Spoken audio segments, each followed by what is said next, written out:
Royal challenger Bengaluru அணிக்கு எதிராக நம்ம சிஎஸ்கே அணி நேற்று 50 ரன் வித்தியாசத்தில் தோல்வி அடைஞ்சதை தொடர்ந்து அடுத்த ஆட்டம் ராஜஸ்தான் ராயல் அணிக்கு எதிராக நாளைக்கு, அதாவது இந்த ஞாயிற்றுக்கிழமை இரவு 7:30 மணிக்கு கவுஹாத்தியில் விளையாட போகிறாங்க. இப்படி இருக்க நம்ம சிஎஸ்கே அணியில் இருக்கிற 2 முக்கியமான பிளேயர்களை நீங்கள் கவுஹாத்திக்கு வர தேவையில்ல, நீங்கள் இங்கே சென்னையிலேயே இருங்க அப்படின்னு நம்ம எம்எஸ் தோனி 2 பிளேயர்களை தற்போது இங்கே சென்னையிலேயே விட்டுட்டு மிச்ச பிளேயர்களோட கவுஹாத்திக்கு ஒட்டுமொத்த டீமாக இன்னைக்கு பறந்து போயிருக்காங்க. இதனால நம்ம சிஎஸ்கே அணியின் பிளேயிங் 11 கம்ப்ளீட்டாக மிகப்பெரிய அளவில் நாளைக்கு ராஜஸ்தான் ராயல் அணிக்கு எதிராக விளையாட போற இந்த மேட்ச்ல கண்டிப்பாக மாற இருக்கு. ஸோ அந்த 2 பிளேயர்கள் யார் யாரு, எதுக்காக அந்த 2 பிளேயரை தோனி அவர்கள் இங்க சென்னையிலேயே விட்டுட்டு போயிருக்காரு, அங்க போய் ராஜஸ்தான் அணிக்கு எதிராக விளையாட போற நம்ம சிஎஸ்கே அணியின் பிளேயிங் 11 என்னவாக இருக்க போகுது அப்படிங்கறத இப்ப பார்க்கலாம். இதுல ஃபர்ஸ்ட் இங்கேயே விட்டுட்டு போன அந்த 2 பிளேயர்கள் யார் யாரு அப்படின்னு பார்த்தா கண்டிப்பா இந்நேரம் நீங்க எல்லாருமே கெஸ் பண்ணிருப்பீங்க. தீபக் ஹூடா, அதே போல ராகுல் திரிபாட்டி, இவங்க 2 பேரையும் தான் இங்க சேப்பாக்லயே நீங்க இங்கேயே இருந்து நல்லா பிராக்டிஸ் எடுத்துக்கங்க. ஏன்னா அடுத்த ஆட்டம் இன்னும் நம்ம சென்னை சேப்பாக்கம் மைதானத்தில் தான் நம்ம சிஎஸ்கே விளையாட போறாங்க. இந்த ஒரே ஒரு ஆட்டம் ராஜஸ்தான் அணிக்கு எதிராக விளையாடுறதுக்காக தான் தற்போது கவுஹாத்திக்கு போறாங்க.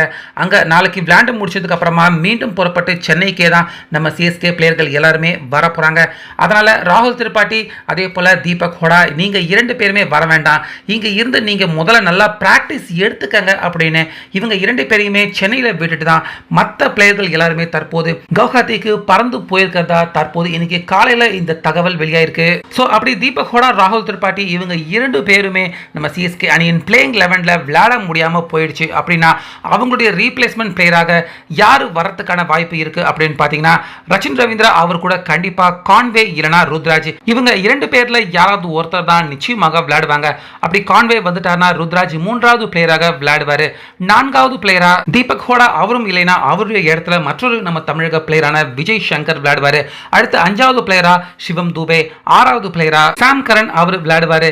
7வது பிளேயரா ஜடேஜா, 8வது பிளேயரா நம்ம எம்எஸ் தோனி, 9வது பிளேயரா ரவிச்சந்திர அஸ்வின், 10வது பிளேயரா பத்திரனா, கடைசி 11வது பிளேயரா நூர் அகமது, அதே போல இம்பாக்ட் பிளேயரா காலித் அகமது அவர் உள்ள வந்துடுவாரு. சோ இந்த பிளேயிங் 11 தான் நாளைக்கு நம்ம சிஎஸ்கே அணி ராஜஸ்தான் ராயல் அணிக்கு அவங்களுக்கு எதிராக கவுஹாத்தியில விளையாட போற இந்த மேட்சின் பிளேயிங் 11 இருக்க போது.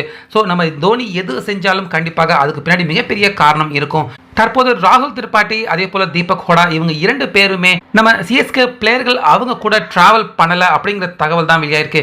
ஒருவேளை இவங்க லேட்டா தனியாக டிராவல் பண்ணுவாங்களா, கவுஹாத்தி மேட்சுக்கு இவங்க 2 பேருமே சிஎஸ்கே அணி டீம் கூட போய் இணைஞ்சிடுவாங்களா? சோ இதுல என்ன நடக்க போகுது அப்படிங்கறத நம்ம கண்டிப்பா கொஞ்சம் வெயிட் பண்ணி தான் பார்க்கணும். அந்த வகையில ராகுல் திரிபாட்டி, தீபக் ஹூடா இவங்க 2 பேருமே கவுஹாத்திக்கு போலனா முன்னதா தெரிவிச்சிருந்த அந்த பிளேயிங் 11ல தான் கண்டிப்பா நம்ம சிஎஸ்கே ராஜஸ்தான் அணிக்கு எதிராக விளையாட போற பிளேயிங் 11 இருக்கும்.